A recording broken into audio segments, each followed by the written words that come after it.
మనకి తగినన్ని కొలత అనేది ఏం లేదు, ఎందుకంటే ఒక్కొక్కళ్ళు ఒక్కో రకంగా తింటారు కదా. సో మనం అప్పుడు కొలత అనేది చెప్పలేము. ఓకే, ఇలా వేయించుకుంటాము.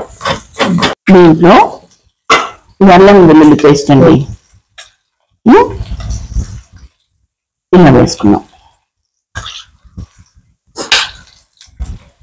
అద్రక్ లసన్ పేస్ట్ దీన్ని బాగా వేగనివ్వాలి.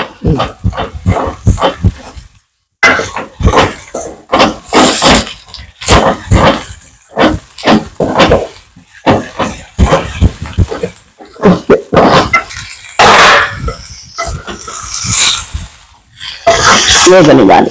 ఇప్పుడు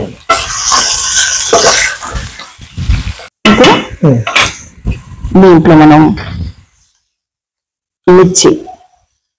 మిర్చి పౌడర్, దీంట్లో నేను ధనియా పొడి, జీలకర్ర, ఉప్పు కలిపాను. ఓకే, మసాలా మిర్చి బాగుంటుంది.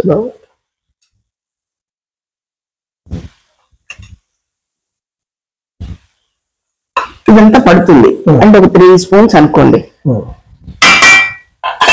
వేసాం.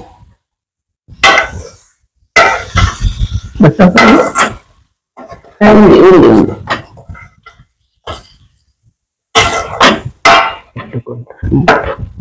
ఈలోపు మనం ఏం చేద్దామంటే ఇది ఇలా ఉండనిచ్చి, ఇదిగోండి ఇక్కడ ఏమున్నాయి, ధనియాలు, గసాలు, లవంగాలు, ఇలాచి కొంచెం వేయించి పెట్టుకున్నాం.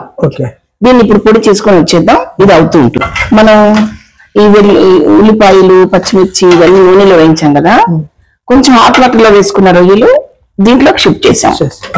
ఓకే, ఇప్పుడు ఇందాక మనం చూపించాం కదా మసాలా, ఇలా వేసాం. కొంచెం వాటర్ తీసుకోండి, కొంచెం చాలు.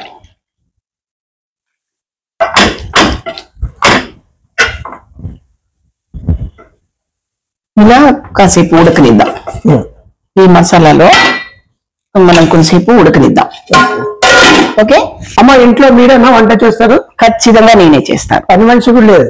పని మనిషి ఎందుకు ఉండదు? వంట పని మనిషి. పని మనిషి వేరు, వంట మనిషి వేరు. వంట వేరు, పని వేరు. పని అంటే క్లీనింగ్, అన్ని సర్దడము, అవి వేరు. వంట అంటే ఈ వంటలో మనం కేవలం ఉప్పు, కారం, పసుపు, నూనె కలుపుతున్నాం అని అనుకుంటారు అందరూ. కాదండి, మనసు పెట్టాలి. మీకెలా నచ్చాలో, మీకెలా తింటారో, మీకెలా ఇష్టమో అలా చేయగలగాలి ఇంట్లో ప్రతి గృహిణి.